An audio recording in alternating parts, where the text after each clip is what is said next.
Though you can move to some self reflection, also be very specific. Be very specific about what you want and what you don't want. Don't be vague.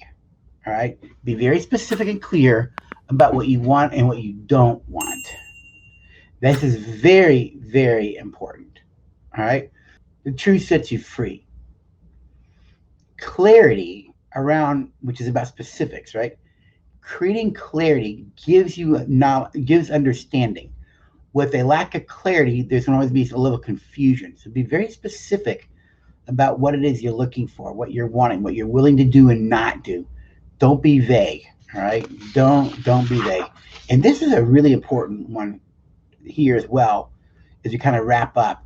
Set healthy boundaries for yourself. Don't allow someone to manipulate you and just follow them blindly. Own your own mind. Let your yes be yes, your no be no. If you say you can do something, follow through, do it. If you can't do it, just say you can't do it. It's okay. You have the right and the freedom to be you. All right? But set boundaries. Let people know what you will put up with and what you won't put up with.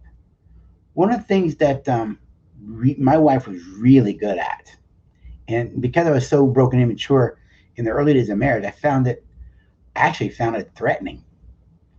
She was really good with her boundaries. I mean, when she said yes, she said yes. When she meant no, she meant no. And when if she said she'd do something, she'd do it. If she said she wasn't going to do something, she was going to do it. She always had really good boundaries. And looking back at it, I'm grateful that she did. However, I'm willing to admit in my immature days, though, I took it personal because I wasn't mature enough to not take it personal, which is why I became more manipulative. It did endear to me, but I will say this. As I grew up emotionally, as I matured, I began to realize healthy marriages don't manipulate each other, they respect each other.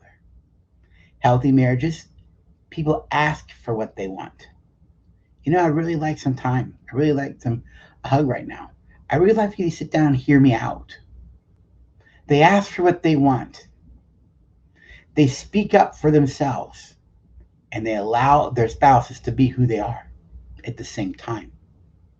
Why? Because they realize it is far more mature to live for us than oneself. To manipulate another basically says, I don't value you and I don't value us. I value me, I value what I want, and I value my needs. And you're an object to get those. In healthy, loving, mature relationships, boundaries allow us to be me and allow Luella to be Luella. I know where I stop and you begin. She knows where she stops and I begin. But what's most important is we value ourselves and we value the relationship. And we don't hurt each other and we don't hurt us. To do so would be not just hurting Luella, it would actually be hurting me. Why? Because I'm a part of the us. And for me to do something that hurts us is hurt myself. It is to hurt her. I don't want to live that way. I grew up in a home that was that way. I ain't living that way as an adult. And so this is why manipulation is so destructive in any relationship. But in marriage, it particularly is because it sends the message you are an object.